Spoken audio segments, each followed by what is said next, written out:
முதல்வராக பதவியேற்ற பின் முதல் முறையாக தனது பெரம்பூர் தொகுதிக்கு சென்றார் விஜய்.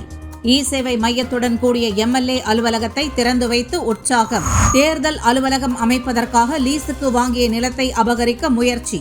திமுக முன்னாள் அமைச்சர் தாமோ அன்பரசன் மீது பாய்ந்தது வழக்கு.